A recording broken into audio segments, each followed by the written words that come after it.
Hello friends, मैं Nifty analysis start करता हूँ 31 जैन के लिए। उससे पहले मेरी आपसे हाथ जोड़ के रिक्वेस्ट है कि आप वीडियो को लास्ट तक देखें, क्योंकि इस वीडियो में बहुत ही ज़्यादा डिटेल और डेप्थ एनालिसिस मैं निफ्टी का करने वाला हूँ। मैं 8 साल से इस बाज़ार में यही कर रहा हूँ और अब मैं अपना पूरा निचोड़ लगाकर 8 साल के तजुर्बे का आपकी इस वीडियो में निफ्टी का एनालिसिस करने वाला हूँ, जिससे आप बहुत सारी चीज़ें सीखेंगे। तो इसलिए आपसे अनुरोध है वीडियो को आखिर तक देखें। देखिए, मैं एनालिसिस पे जाऊँ उससे पहले मैं आपको डिस्क्लेमर दे दूँ, मैं कोई सेबी रजिस्टर्ड एनालिस्ट या एडवाइज़र नहीं हूँ। ये वीडियो सिर्फ़ एजुकेशनल पर्पज़ से मैं आपके साथ शेयर कर रहा हूँ। इस वीडियो का सारा डाटा भी एजुकेशनल पर्पज़ से मैं आपके साथ शेयर कर रहा हूँ और साझा कर रहा हूँ।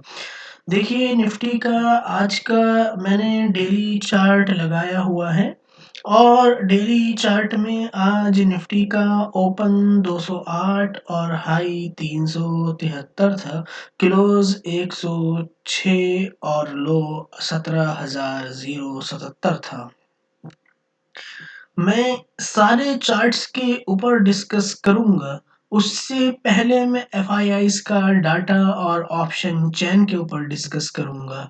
सबसे पहले मैं डिस्कस करूँगा एफआईआईज़ के आज के डाटा के ऊपर, जो कि बहुत ही ज़्यादा इंटरेस्टिंग है और एफआईआईज़ का डाटा बिल्कुल वही इंडिकेशन दे रहा है जिस बात को मैंने आपसे कल कहा था। अगर आपने कल की एनालिसिस की वीडियो देखी होगी तो आपको पता होगा। देखिए, एफआईआईज़ ने आज टोटल लॉन्ग बिल्डअप किया 36,000, शॉर्ट बिल्डअप किया 73,000 कॉल्स में। ओवरऑल इनकी कॉल्स में पोजीशन गई 37,000 माइनस क्वांटिटी और पुट में इनका लॉन्ग शॉर्ट बराबर का बिल्डअप है। ओवरऑल न्यूट्रल 38 क्वांटिटी है। तो आज की इनकी मोटी-मोटी एफआईआईज़ की 37,400 कॉल्स इन्होंने शॉर्ट करी और ये जो बहुत ही ज़्यादा नेगेटिव और क्लियर कट नेगेटिव डाटा है ऑप्शन के अंदर। एफआईआईज़ का स्टॉक में भी 5,000 करोड़ की सेलिंग है और फ्यूचर में भी 1700 करोड़ की सेलिंग है, जो कि देखिए फ्यूचर में 1728 करोड़ नेगेटिव, ऑप्शन में नेगेटिव और 37,400 call sell negative, FIIs stock data negative. अब इसके बाद बारी आती है एफआईआईज़ का डाटा फुल्ली नेगेटिव है और यहाँ पे इनके पास अब प्रेजेंट में 2,37,000 पुट्स हैं और सिर्फ 27,000 कॉल्स हैं एफआईआईज़ के पास। सो एफआईआईज़ मार्केट में फुल्ली बेरिश हैं और मैंने ये बात आपसे कल भी डिस्कस करी थी कि एफआईआईज़ के ऑप्शन डाटा पर मत जाना, वो आपको बेवकूफ़ बनाने के लिए, रिटेल को बेवकूफ़ बनाने के लिए इस तरह का डाटा बिल्ड हुआ था परसों के सेशन में। अगर वो पॉजिटिव होते तो परसों के सेशन में 7,000 करोड़ की सेलिंग नहीं होती, वो आपको इन कैश और फ्यूचर में सेलिंग थी, तो वो डाटा नेगेटिव था। अब आइए मैं आपको लेके चलता हूँ एफआईआईज़ के इस डाटा के ऊपर। तो मैंने बात कर ली, अब मैं आपको ऑप्शन चेन के ऊपर लेके चलता हूँ। देखिए, ऑप्शन चेन में बिल्कुल क्लियर आप देख सकते हैं कि आज ओवरऑल हुआ क्या। आज ओवरऑल सुबह के सेशन में जब मार्केट ऊपर गैप अप खुलने के बाद ऊपर की साइड मूव करी, तो जो कॉल राइटर था वो अपनी पोजीशन से एग्जिट करा और ट्रैप हुआ। 5 लाख ओपन इंटरेस्ट आज हफ्ते के पहले ही कारोबारी सत्र में माइनस हो गया। ऐसा किस लिए हुआ? ऐसा इसलिए हुआ क्योंकि सुबह का मोमेंटम जितने भी कॉल राइटर थे उन्हें ट्रैप कर गया। अब यहाँ पे आप सोच रहे होंगे ये तो पॉजिटिव है, लेकिन ये पॉजिटिव नहीं है। अगर यहाँ पे कॉल राइटर ट्रैप हुआ तो सुबह यहाँ पे पुट राइटर ऐड होना चाहिए था, लेकिन यहाँ पे बिल्कुल भी पुट राइटर ऐड नहीं हुआ। अगर यहाँ पे सुबह में पुट राइटर ऐड हो जाता तो 17,380 जो रेजिस्टेंस की तरह रिट्रेसमेंट जो हुआ था, उस रिट्रेसमेंट के पीक बनने की संभावना व्यक्त की थी मैंने कल की ही वीडियो में, और वहीं आज पीक बना 17,373। तो वहां से मार्केट करेक्ट नहीं होती। अगर यहाँ पे थोड़ा सा 2-3-5 लाख भी पुट राइटर ऐड होता तो यहाँ पे भी 1-1.5 लाख, यहाँ पे भी 1-1.5 लाख, यहाँ पे भी 1-1.5, तो 17,200 तक पुट राइटर ऐड हो जाता अगर 17,000 में पुट राइटर ऐड होता। लेकिन उसमें पुट राइटर नहीं ऐड हुआ। जब उसमें पुट राइटर नहीं ऐड हुआ तो मार्केट करेक्ट हुई और एफआईआईज की सेलिंग ने उस करेक्शन को हवा दी। अगर यहाँ पे पुट राइटर ऐड होता तो मार्केट वहीं उसी एरिया में कंसोलिडेट करती। हालांकि 17,200 पे पुट राइटर ऐड हुआ, जो कि अब पूरी तरह से ट्रैप होने की कगार पे है। लेकिन इसमें एक बात ध्यान रखने वाली है बहुत ही ज़्यादा अच्छी तरह से, कि मार्केट के अंदर इस टाइम पे जो सेंटीमेंट है एफआईआईज का डाटा उसे पूरी तरह से रिप्रेजेंट करता है कि वो पूरी तरह से निगेटिव है। अगर आप ये सोचें कि मार्केट में 17,000 से कॉल राइटर एग्जिट हुआ है, पुट राइटर आज नहीं तो कल आएगा, नहीं, पुट राइटर इसमें अब नहीं आने वाला। क्यों? क्योंकि क्या कहते हैं, जो इसमें पुट कॉल राइटर ट्रैप हुआ है, आना होता तो पुट राइटर उसी टाइम आ जाता। और इसमें एक कंफ्यूजन था पुट राइटर को, कि कॉल राइटर को कंफ्यूजन था, मार्केट जब नीचे आई तो वो उसमें रीपोजीशन दोबारा से ओपन इंटरेस्ट बिल्ड करे या नहीं करे 17,000 पे। उस कंफ्यूजन को एफआईआईज के आज के डाटा ने कंफर्म कर दिया। अब आने वाले वीक में, पहले ही हफ्ते के पहले ही सत्र में, मंडे के, इसमें बहुत दबा के 17,000 पे कॉल राइटर हावी होगा। अगर मार्केट गैप अप नहीं होती है, अगर गैप अप होती है तो भी नीचे आने की संभावना अधिक होगी, अगर कोई मेजर इवेंट पॉजिटिव नहीं आए तो उस केस में भी 17,000 पे बहुत दबा के इसमें कॉल राइटर हावी होगा, क्योंकि आज एफआईआईज के डाटा इस बात का कंफर्मेशन देता है कि एफआईआईज बुलिश नहीं हो रहे हैं। अब इसमें open option chain clear cut मुझे जो है निगेटिव दिख रही है, और इसके बाद अब मैं लेके चलूंगा आपको सीधा सीधा ओपन इंटरेस्ट के पेज पे। देखिए ओपन इंटरेस्ट में आप देख सकते हैं 17,000 में पुट राइटर सिर्फ 1,000 ऐड हुआ आज इंट्राडे में, और 5,10,000 कॉल राइटर ऐड हुआ। आप यहाँ पे देखिए डाटा क्लियर कट बेरिश है, सिर्फ और सिर्फ 11,80,000 पुट राइटिंग हुई, जबकि उसके अवज कॉल राइटिंग उसकी डबल 22 लाख हुई। अब यहाँ पे ओवरऑल डाटा भी आप देख सकते हैं, 2 ही दिन के अंदर 50 लाख कॉल राइटर आनकर खड़ा हो गया। ये डाटा बहुत ही ज़्यादा जो है नकारात्मक है। एक सेलर के हिसाब से तो ये डाटा बहुत ज़्यादा सकारात्मक है। और अब इसमें इंटरेस्टिंग चीज़ ये है कि आपको यहाँ पे बिल्कुल भी किसी भी तरह का कोई पुट राइटर खड़ा हुआ नहीं दिख रहा है।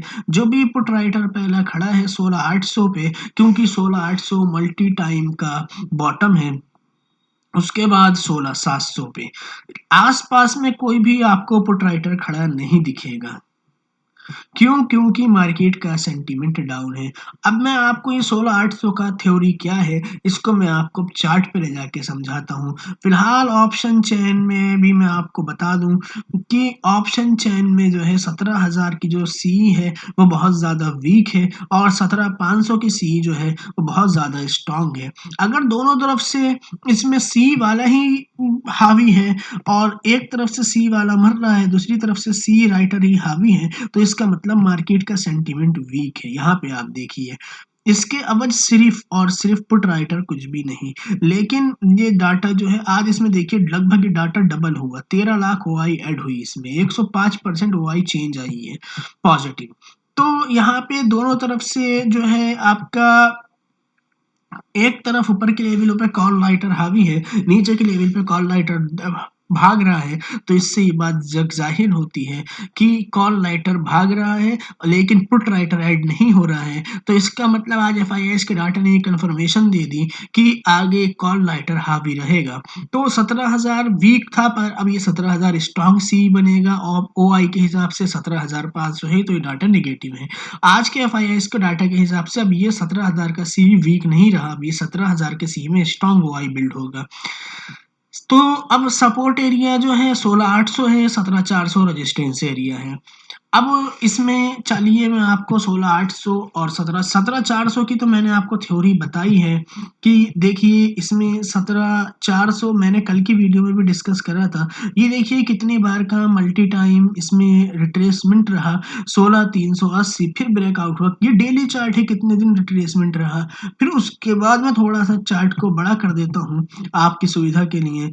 ये देखिए 16,300 पे, ये देखिए 16,380 पे 3 दिन तक लगातार रिट्रेस्ड हुआ, कंसोलिडेशन हुआ, मगर इसको ब्रेक नहीं हुआ और ये नीचे ब्रेक डाउन हो गया। आज फिर वही लेवल रिटेस्ट हुआ जिसकी मुझे बहुत अधिक संभावना और चांसेस लग रहे थे, और फिर वहां से मार्केट ने ब्रेक डाउन दिया। अब फिलहाल के लिए मेरे लिए मार्केट का एक बस मुझे ये दिख रहा था कि मार्केट में एक रिट्रेसमेंट 17,380 तक हो सकता है, वो हो चुका है। अब मेरे लिए डेली चार्ट निफ्टी का फुल्ली बेरिश है, और वीकली चार्ट में तो कंफर्मेशन भी मिल गई है कि वो चार्ट बेरिश है। ये देखिए वीकली चार्ट भी बेरिश है। अब अगर आप वीकली चार्ट के हिसाब से जाएं तो 16,600 के ऊपर क्लोजिंग होना है, और अगर रिट्रेसमेंट होगा वीकली में तो वो 16,600 तक होगा, लेकिन क्लोजिंग उसके ऊपर होगी तो सेंटीमेंट बदलने की कुछ संभावना होगी, और 16,300 के ऊपर 17,600 के ऊपर क्लोजिंग के बाद ही पॉजिटिव कंसिडर मार्केट को करा जाएगा। मेरे हिसाब से वीकली चार्ट भी वीक है फिलहाल इस टाइम पे, क्योंकि वीकली चार्ट ने जो है आपको क्लोजिंग जो है लगभग लगभग इस रेंज के आसपास ही दी है, और ऊपर से रिजेक्शन लिया है। तो मेरे हिसाब से वीकली चार्ट भी वीक है। अब इसके अलावा डेली चार्ट भी वीक है। 1 आवर का जो चार्ट है वो होता है निर्णायक भूमिका में, क्योंकि अगर किसी को 5 से 6 दिन के अवधि के लिए किसी ट्रेड में बैठना है तो उसके लिए निर्णायक भूमिका डेली चार्ट और वीकली चार्ट निभाता है। देखिए जो डेली चार्ट पर ट्रेंड लाइन थी वो यहाँ पर भी ये ऊपर से रिएक्ट हो रही है, और एक ये मैंने हायर हाई की ट्रेंड लाइन बना दी थी, ये इतना अब मैटर नहीं करती है। ये मैटर जब करेगी जब मार्केट 16,600 के ऊपर क्लोज है और सेंटीमेंट पॉजिटिव हो। अभी के लिए सेंटीमेंट वीक है, तो ये जो डेली ट्रेंड चैनल की ट्रेंड लाइन है जो 1 आवर के चैनल पे भी रिएक्ट कर रही है, ये ट्रेंड लाइन काम कर रही है, और इस ट्रेंड लाइन के हिसाब से 1 आवर में मार्केट रेंज बाउंड है, इस ट्रेंड लाइन के बीच में है। ये ऊपर से 17,376 और नीचे से ये ट्रेंड लाइन, इसके बीच में जब तक मार्केट है ये रेंज बाउंड है 1 आवर में, और इस चैनल के अंदर क्लोज देने के बाद 1 आवर में मार्केट जो है डाउन ट्रेंड में जाएगी, और एक बार अगर मार्केट ने इस चैनल के अंदर क्लोज दे दिया तो 16,800 का लेवल भी ब्रेक होगा, और मार्केट जैसे ही 16,800 के लेवल को क्रॉस करेगी, क्रॉस करने के बाद उस दिन 16,800 के नीचे क्लोज कर देगी डेली चार्ट पर, तो 16,400 तक के दायरे दोबारा से आपके लिए खुल जाएंगे, जो कि बहुत ही आसानी से मार्केट आपको दिखाने की संभावना रखती है। तो फिलहाल मेरे लिए वीकली चार्ट निगेटिव रहेगा, डेली चार्ट निगेटिव रहेगा, ऑरली चार्ट रेंज बाउंड रहेगा। और अब मेरे लिए इसमें जो है जो मेरा वर्ड ये मेरा 27 जैन का वर्डिक्ट है। अब जो मेरा कल के लिए वर्डिक्ट वो 31 के लिए वर्डिक्ट होगा, वो होगा क्लियर कट निगेटिव, और सेल ऑन राइस की इसमें मेरा वर्डिक्ट रहेगा।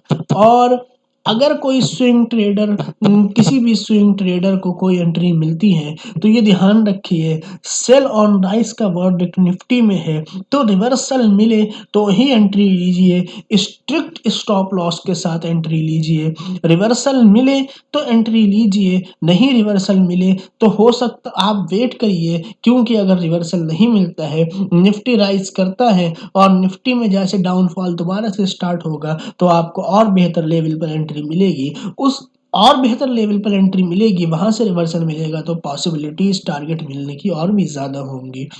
फिलहाल मुझे नहीं लगता कल किसी ट्रेड में मंडे में एंट्री जनरेट होएगी। अगर हुई तो टीवी 18 ब्रॉडकास्ट में होएगी, जिसकी वीडियो मंडे सुबह ही 8 बजे चैनल पर आपको मिल जाएगी।